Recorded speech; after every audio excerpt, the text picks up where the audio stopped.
Star మాలో మరో సరికొత్త సీరియల్ ప్రేక్షకుల ముందుకు రాబోతుంది.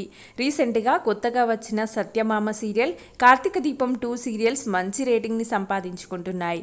అయితే స్టార్ మాలో నిన్ను కోరి అనే సీరియల్ త్వరలో రాబోతుంది. దీని ప్రోమో వచ్చి 2 మంత్స్ అవుతున్నా హీరో క్యారెక్టర్ మాత్రం పరిచయం చేయలేదు. అయితే రీసెంట్గా వచ్చిన ప్రోమోలో మౌనరాగం సీరియల్లో అంకిత్ పాత్రలో ఎంతో మంది అభిమానాన్ని సంపాదించుకున్న శివకుమార్ ఈ సీరియల్లో హీరోగా చేస్తున్నారు. అలాగే అనూహ్యంగా తమిళ్లో సూపర్ హిట్ సీరియల్ అయిన రోజాలో హీరోగా చేసిన సింబు సూర్యన్ విలన్ పాత్రలో కనిపిస్తున్నారు.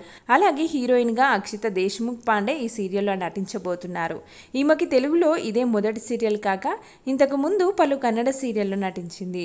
అయితే శివకుమార్ మళ్ళీ హీరోగా వస్తుండడంతో తన ఫ్యాన్స్ ఈగర్గా ఈ సీరియల్ కోసం వెయిట్ చేస్తున్నారు. అలాగే ఈ సీరియల్ కూడా ప్రతి ఒక్కరికి నచ్చే విధంగా అలాగే మెచ్చే విధంగా ఉండాలని కోరుకుంటున్నామంటూ కామెంట్స్ కూడా చేస్తున్నారు. అయితే సరికొత్త సీరియల్తో మన ముందుకు రాబోతున్న శివకుమార్ నటన మీకు నచ్చినట్లయితే ఈ వీడియోని ఖచ్చితంగా లైక్ చేయండి. అలాగే ఇప్పటి వరకు మా ఛానల్ని కనుక సబ్స్క్రైబ్ చేయనట్లయితే వెంటనే ఎంఎస్ న్యూస్ ఛానల్ని సబ్స్క్రైబ్ చేసుకొని పక్కనే ఉన్న బెల్ ఐకాన్ని యాక్టివేట్ చేసుకోండి. Thanks for watching.